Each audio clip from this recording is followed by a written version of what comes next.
pessoal, sejam muito bem-vindos a mais um programa Saúde e Estilo. Vocês já sabem que vem informação importante, vem convidado especial. Vocês já estão vendo quem está aqui, ó, ao meu lado? Quem eu estou tendo a honra de receber hoje? Um dos psiquiatras e nutrólogos mais renomados do país, Dr. Frederico Porto. Que prazer recebê-lo. Seja muito bem-vindo, hein? Muito obrigado, Ana, pela oportunidade de estar aqui com você no Saúde e Estilo e poder falar um pouco com seus seguidores e telespectadores aí. Pois é, e a gente começa falando, gente, como eu disse aqui, ele é nutrólogo e psiquiatra. E aí que vem a pergunta. Doutor Frederico Porto, o quão importante é cuidar da saúde como um todo na questão mental? Uma coisa interfere a outra, né? Exatamente. A conexão do corpo e da mente, elas existem, nós somos uma única entidade.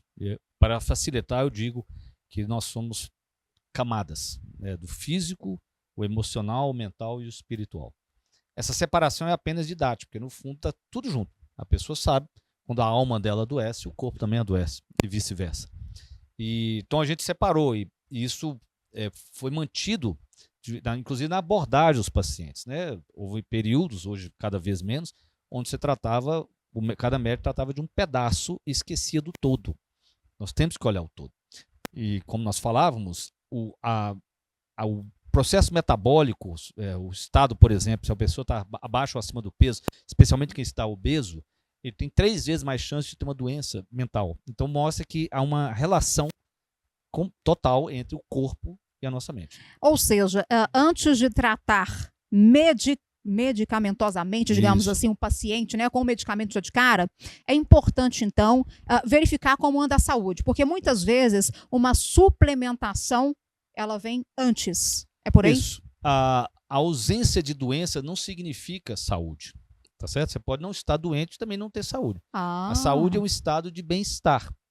Então, a pessoa, porque nós somos treinados como médicos a tratar doenças. Sim. Então, se você não tiver uma doença, nós não fomos treinados a cuidar e aumentar a saúde das pessoas.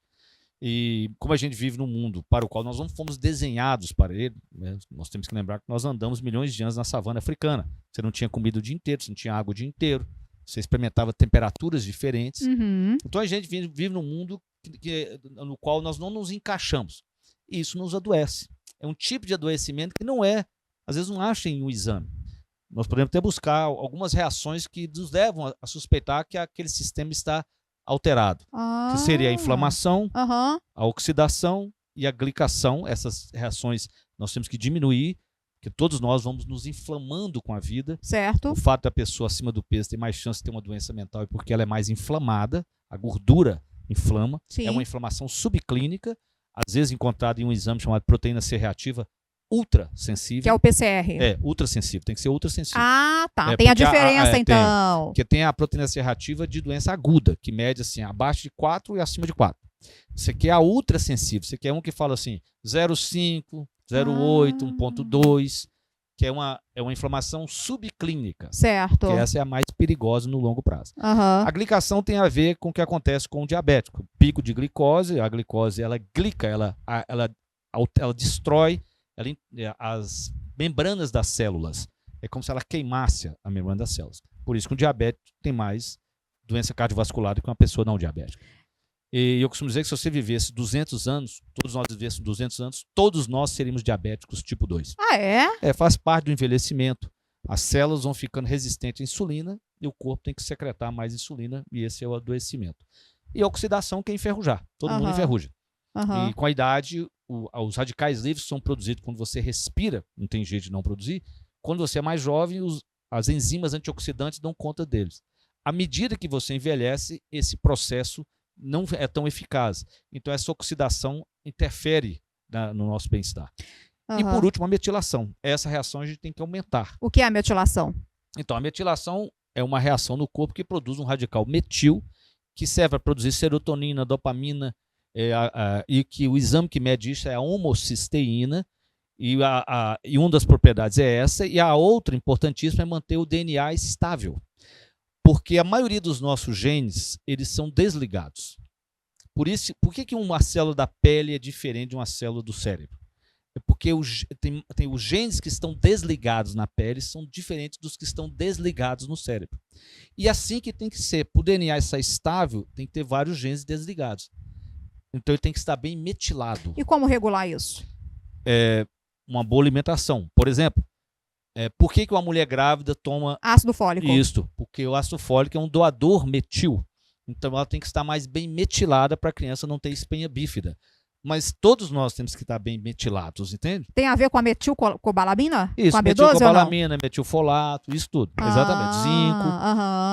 E a gente sabe hoje, existe um grupo de pessoas com depressão refratária que sabe-se hoje que elas têm a dificuldade de conversão do ácido fólico comum na sua forma ativa, que é o metilfolato. Então, as pessoas que têm essa dificuldade são pessoas cuja homocisteína tende a subir, e são pessoas que, se você der metilfolato em doses mais altas, são doses muito incomuns para quem não lida com isso como psiquiatra, eles têm uma melhora do humor. Quando você fala depressão refratária, significa aquela que não tem uma evolução, Isso. que ela tem o tratamento, mas ela não tem uma solução, digamos assim. É uma pessoa que já trocou várias vezes o medicamento e não é melhorou. resistente ao tratamento, né? A depressão resistente. E como é possível diferenciar se a pessoa ela está mal suplementada ou se ela, de fato, tem apenas um transtorno mental, por exemplo? A gente pode chamar que essas questões, depressão, bipolaridade, são transtornos, não é isso? Não são doenças, são transtornos? Na verdade, isso é só uma mudança de nome, mas no fundo significa a mesma coisa. É uma doença. Né? Certo. Eu sempre digo o seguinte, se tem CID, Classificação Internacional de Doença, certo. É uma doença. Né? É uma doença. O que é uma doença? É um estado de anormalidade naquele sistema. Né? Vamos chamar de transtorno, mas é uma doença. Ok. Se nós somos uma entidade física, emocional, mental e espiritual, as coisas têm que estar bem equilibradas. Então, mas se você me perguntar, eu tenho pacientes com depressão grave que tem B12 normal, tudo normal. Ou seja, atribuir as doenças mentais a somente isso ou é uma inocência ou uma ignorância. Porque isso não é verdade. E eu tenho mais de 30 anos de formado. Eu não faço isso de dar suplemento desde ontem. Eu faço isso há 20 anos. Certo. Então, assim, eu olho dos meus pacientes, melhoro os níveis, né? Como nós falamos, nós sabemos hoje que pessoas com vitamina D mais baixa produzem menos serotonina, sabemos disso. Então eu acho que nós temos que manter todos esses nutrientes no nível ideal. Mas tem questões humanas que são subjetivas, são da alma dela. Não é só o suplemento que vai nos mostrar isso. Você não pode deixar de olhar. Mas não é só isso. E conciliar. É importante o medicamento com a suplementação. Andarem juntos. O medicamento, a suplementação e as reflexões sobre a vida. Não é? Porque às vezes a pessoa está com um casamento ruim, a profissão que ela não gosta, e ela quer atribuir aquela angústia dela à B12 dela, que está 499, tinha que estar 550. Não. São outras questões. A mudança de hábitos, de pensamento. Você tem que saber gerenciar a vida como um todo. Né? Então, eu costumo dizer que com a quantidade de informação disponível, e volto a dizer, eu trabalho para mudar a alimentação, melhorar os hábitos, melhorar a higiene do sono, tudo, nós passamos muitas vezes a procurar a solução de um problema em um lugar que ele não está. É aquela velha história do indivíduo que perdeu a chave de casa, numa noite, estava procurando debaixo de um poste, e aproxima-se um conhecido e fala, o que foi? Eu perdi a chave de casa. Aí ele começou a ajudar ele a procurar ali. Ele falou, você tem certeza que caiu aqui? Ele falou, não, caiu lá, ó. Ele falou, por que você não está procurando lá? Não, porque lá está escuro, aqui que tem a luz. Então, muitas vezes a gente procura num lugar que não está. Que pode ser que as questões estejam num lugar que a gente não quer procurar. Né? Olha que importante esse ponto, hein? Então isso isto é integral mesmo. Eu estou considerando uma dimensão da mente subjetiva, o que acontece dentro de você. Por isso a terapia é importante nesse caso. Muito importante, porque uma coisa é você falar comigo assim, não é porque a serotonina está alterada, ou a dopamina, o que é que seja, não, mas a serotonina e a dopamina alterada é diferente, pode estar alterada, mas é muito diferente da depressão de uma mãe que perdeu o filho de alguém que teve um problema financeiro na empresa, por exemplo. Né?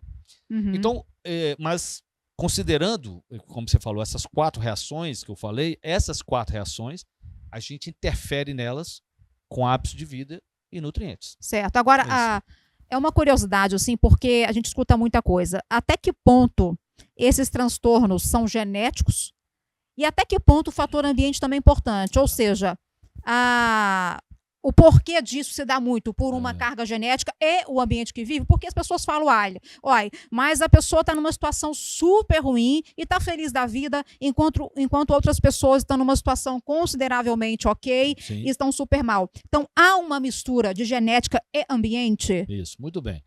Não é a genética versus o ambiente, é a genética através do ambiente.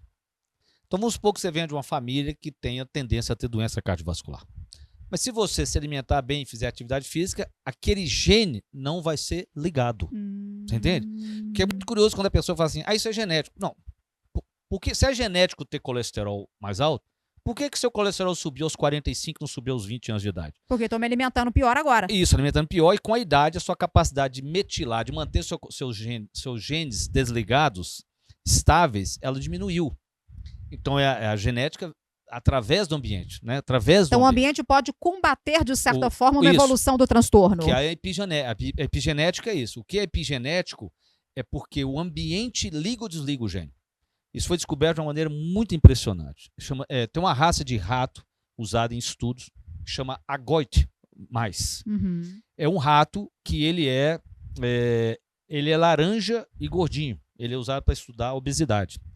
Se você pegar uma mãe rata, gordinha, ela é laranjada, e der para ela, neste caso, para a rata, uma dose maior de ácido fólico, o filhote nasce magro e marrom. O que o ácido fólico fez? O ácido fólico modificou? No caso da rata, o efeito é epigenético, né? Ele interferiu na expressão dos genes. Então, isso acontece em todos nós. Então, você pode não ter uma tendência a ter depressão, mas acontece uma coisa na sua vida, por exemplo, uma tragédia, e isso desencadeia um gene que estava desligado. Você pode se alimentar mal, dormir mal, você não tinha, sua genética era comum. Aquilo desperta em você um gene que não despertaria. Você é uma pessoa que vem de uma família, por exemplo, que tem parente, você tem parente em primeiro grau que tem transtorno bipolar. A sua mãe, seu pai, um irmão ou uma irmã. Em você não se manifestou, mas um dia você começa a cheirar cocaína, começa a tomar estimulante, psicoestimulante para déficit de atenção. Vai ativar o gatilho. É o gatilho. 5% das pessoas no mundo se tornam bipolar induzido por uma substância.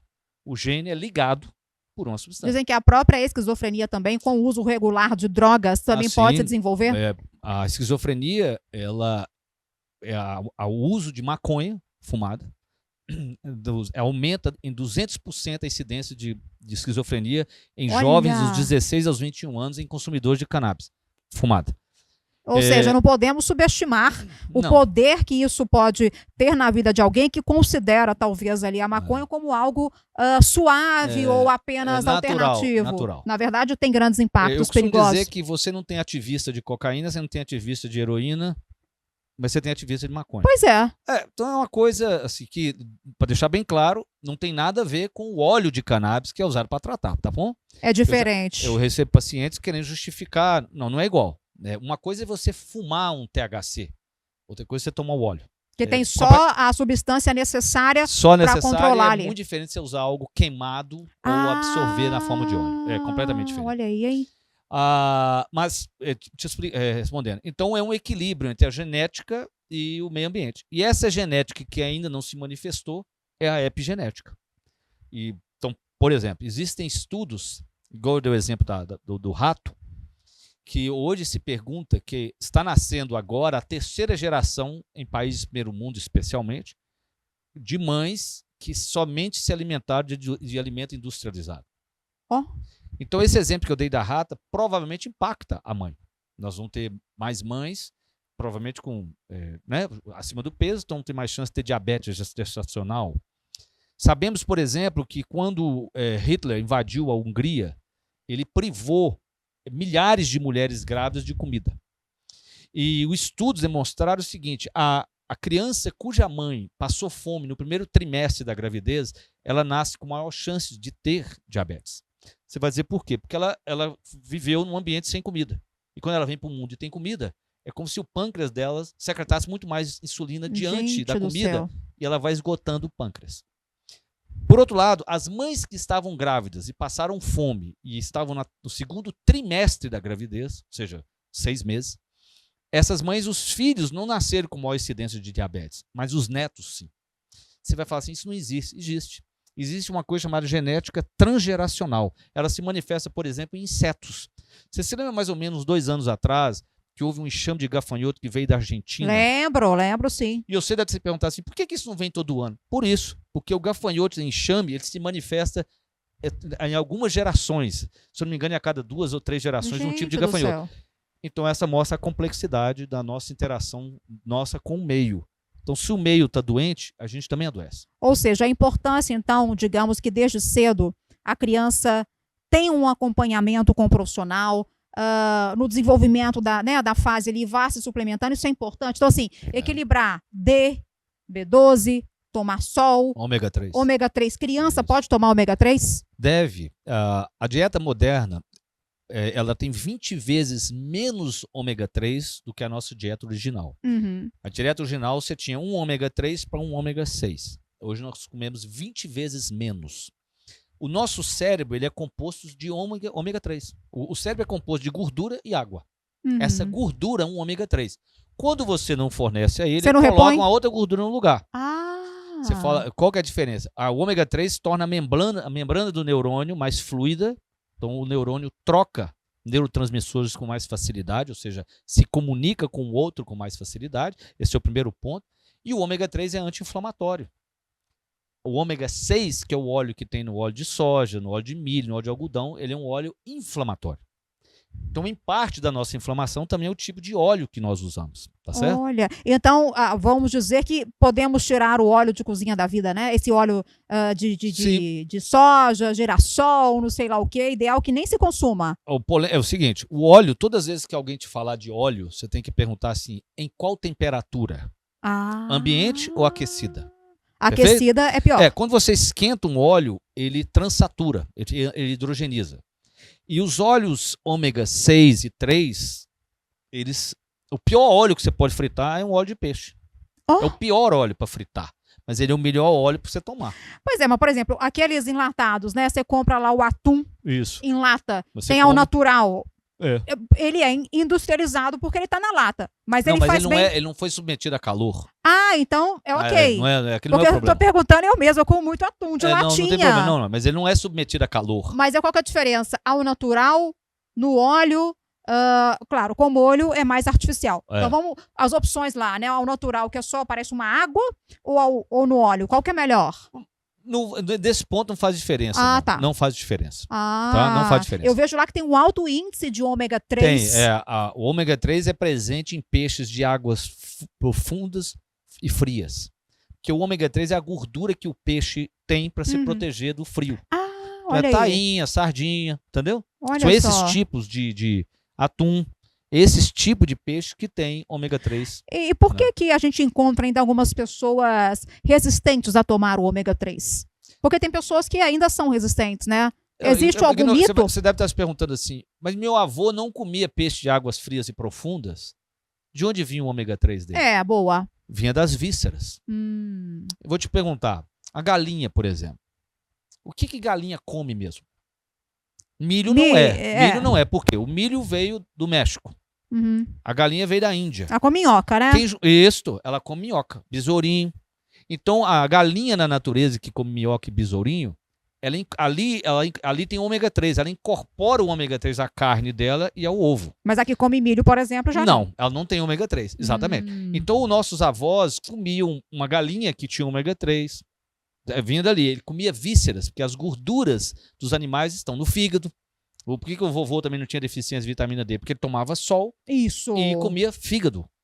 Eu não sei, mas ninguém aguenta comer fígado hoje, quer dizer, essa tendência a não tomar sol, porque ficamos em frente às telas. Então, hoje as crianças estão cada vez menos brincando na rua, né? Os idosos cada vez mais fechados em seus lares. Então, acho que essa geração, ela está comprometida também por essa ausência de luz solar, que obviamente, por mais que se suplemente com a vitamina D, o sol por si só, ele é ainda o principal, né? O sol, nós somos animais de sangue quente. Tá? Então o nosso motor é o calor, tá certo? Né? Por isso você tem febre, etc. O motor de arranque é a luz. Então muitas pessoas não têm saúde, como você disse, porque elas também não tomam sol. Claro, você não toma sol por uma questão de pele, de estética. Não Ou tô de dizendo. tempo hoje em dia também, Mas né? você tem que permitir que o sol exponha o seu olho a ele. Então a pessoa acorda de manhã e o ideal é que ela acenda todas as luzes e abra a janela para o sol entrar. Porque quando o sol passa através de um vidro, ele perde potência. E nós temos que ter até as 10 horas da manhã 10.000 lux de sol entrando na nossa retina. Que pode ajudar na depressão também, né? Exatamente, na depressão. O que acontece? A pessoa, ela toma café numa casa com os vidros fechados, ela Já entra pega num o carro celular. que tem vidro, ela põe um óculos escuro, então ela vai bloqueando o sol. Então o sol não é só para ter vitamina D. Nós precisamos da luz de amplo espectro do sol para melhorar, para ligar o nosso sistema. Como você diz, países que têm invernos longos, você tem um tipo de depressão chamada depressão sazonal. Como é que ela é tratada? Lítio na água. As pessoas, elas no computador, na mesa de trabalho, elas têm uma lâmpada de amplo espectro que fica ligada, que é uma lâmpada da Philips, que tem geralmente, parece uma lâmpada de LED, e ela fica ligada porque é um jeito de enganar aquele cérebro, porque o dia lá tem só 6 horas. Não tem um país que parece que colocam lítio na água? Não, o lítio é o seguinte, os países no mundo, ninguém sabe por quê, uma correlação, né? Que tem maior quantidade de lítio na água, no solo, tem menor incidência de depressão. Olha. Ninguém sabe dizer por quê, né? É um mistério. Porque o lítio é um medicamento também utilizado hoje em dia. Como estabilizador do humor. Exato. O lítio é um mistério, né? Olha só que interessante. Então, ou seja, a gente consegue, por meio dos hábitos saudáveis, talvez, ou retardar um transtorno, ou seja, ele pode vir muito mais à frente, ou de repente até bloquear. Isso. Né? Então, acho que esse é o primeiro fator. Então, tratar como um todo a saúde.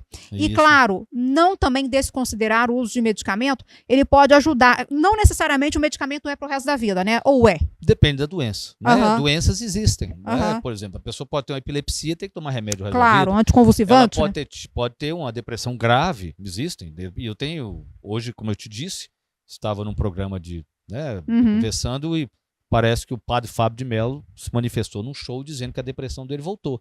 Você olha um indivíduo, vamos dizer, entre aspas, um leigo vai falar, tem tudo. Exato. Então, você pode ter tudo. Eu tenho pacientes que são mais saudáveis do que eu, fisicamente, e eles têm um quadro depressivo. Come melhor do que eu, dorme melhor do que eu, faz mais ginástica do que eu, medita, e tem. A doença existe, ela existe. Então, né, o medicamento também está ali para ser usado. A diferença é que o remédio psiquiátrico é o único remédio que o paciente melhora e não quer tomar. E não quer tomar? O paciente melhora. Tem gente que não tem nenhum efeito colateral. Ele quer de todo parar de tomar. Preconceito? É um preconceito, é um estigma. Tipo assim, eu tomo medicamento controlado. Isso, é um estigma que tem. Ou talvez também por não poder, entre aspas, achar que não pode ter uma vida social como beber. Não só isso, você tem um estigma de que a doença mental seria uma fraqueza de caráter. Né? Mas hoje vem mudando, né? Me falta resiliência, por isso que eu estou tentando tomar remédio. Porque tem realmente uns que não têm efeitos colaterais mesmo, não. Tem pessoas que realmente não têm, né? Acontece. Mas como você disse, né, os hábitos, o que vai determinar a sua saúde no longo prazo são seus hábitos. A medicina fez com que a gente vivesse mais anos. Isso é fato. Com mais qualidade. A expectativa de vida, na verdade, aumentou mesmo, porque as crianças não morrem mais. Então, na média, a gente vive mais anos. Você entendeu? Porque a média é a soma da idade de todo mundo. Como as crianças não morrem mais de tuberculose, coqueluche, poliomielite, sarampo, então as crianças vivem mais, então a média de vida aumentou. Mas se você pegar um homem com 60 anos hoje, um homem com 60 anos em 1900, a diferença de vida ainda pela frente é muito pequena. Ao nascer, não. Ao nascer em 1900, a expectativa de vida era de 50 anos. Hoje é de 80. Então, a chance de você chegar saudável, porque a medicina vai fazer você viver mais anos, mas você vai viver mais anos doente, entende? Você vai tomar 6 remédios, igual a sua avó, a sua mãe. Ela vive mais, mas ela vive mais tempo, na verdade, doente. Então, os nossos hábitos de vida é que vão fazer a grande diferença. E quanto mais cedo você começar, melhor. E aí, nós estávamos conversando, a importância do que eu chamo de ganhos marginais. O que são ganhos marginais? Então, ganhos marginais é um conceito de um técnico da mais bem-sucedida equipe de ciclismo da história do esporte mundial, que é a equipe inglesa chamada Team Sky. O técnico é o Dave Brailsford. Ele assumiu a equipe inglesa em 2003. Até 2003, a Inglaterra só tinha um prêmio mundial em 1908. Aí ele treina, ele fica na equipe, né, fica com ela mais de uma década. Mas de 2003 a 2007, a primeira fase do treinamento, de 2007 a 2016 eles ganharam tudo no mundo. Ganharam 60 medalhas, seja olímpicas, recordes mundiais, bateram vários recordes. Ganharam 5 vezes o Tour de France, onde nenhum inglês nunca havia ganho. O que ele fez? Ele entendeu que não tinha como melhorar um atleta olímpico 20%, porque aquelas pessoas já são o topo da elite. Ele então entendeu que tinha que fazer pequenas mudanças. Exemplo, todo atleta inglês viajava com seu travesseiro. Você fala que bobagem. É isso mesmo. É um detalhe. Você dormir 2% a menos, né, de qualidade, ele performa pior. Todo atleta inglês tinha o selim feito para ele. Todo atleta inglês usava uma roupa que era aquecida eletricamente, porque o aquecimento, alguns segundos a mais, fazia diferença. Todo atleta inglês, mesmo nas provas fora do estádio, usava a roupa daquelas provas de circuito, né, que é de alta velocidade, que tem menos atrito. Detalhe. Ou seja, alterou positivamente a performance. Em detalhes. Então, a pessoa que está nos ouvindo, ela fala assim, não tenho tempo. Você tem sempre como cuidar da sua saúde. Você pode caminhar mais um pouquinho, né? Você pode melhorar um pouco o seu sono, melhorar a sua alimentação comendo menos alimento industrializado. Se você fizer uma mudança na sua vida, tirar alimento industrializado, isso é comprovado que melhora quadros depressivos. Suplementar também quando preciso. Suplementar, você pode. Todo mundo deveria tomar um magnésio, um ômega 3, melhorar seu nível de vitamina D. Todo mundo pode fazer isso. Falando em sono, rapidinho, que ainda falta 4 minutos. Ciclo circadiano, é isso que chama, né? Isso é importante pra gente, dormir na hora certa, acordar na hora certa? Isso. Nós somos animais de rotina. E o ciclo da luz, do dia e da noite, a gente tem uma sincronização com ele. Então, nós somos um animal de rotina. A gente deveria deitar sempre aproximadamente no mesmo horário, acordar aproximadamente no mesmo horário. Aliás, se você fizer isso, você sabe.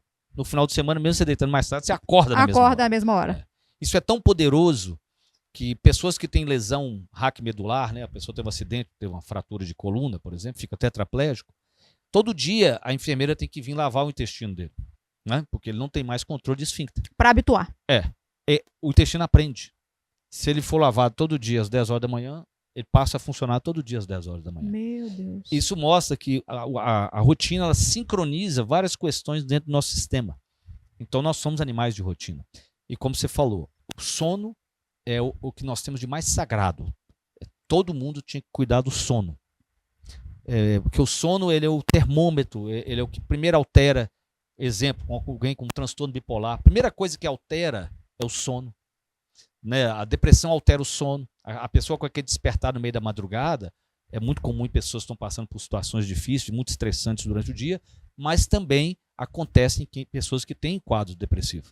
Então, para a gente finalizar, é importante, então, podemos dizer que não podemos apenas tratar aquele transtorno, mas devemos também tratar o nosso corpo como um todo. Ou seja, tomar medicamento, lógico, se precisar. É importantíssimo. Se precisar, né? Mas assim, se a gente não tratar da gente, mudar os hábitos, o efeito ele vai ser bem menor, né? Exatamente. Então, se alimentar bem, se movimentar, dormir melhor, suplementar, porque não há dúvida de que se você pegar o mesmo milho plantado hoje, comparar com o milho dos anos 30, a concentração de nutrientes é diferente. É claro, é uma monocultura. Você planta a soja aqui e manda para o Japão. Quem repõe aquele mineral que foi tirado do solo?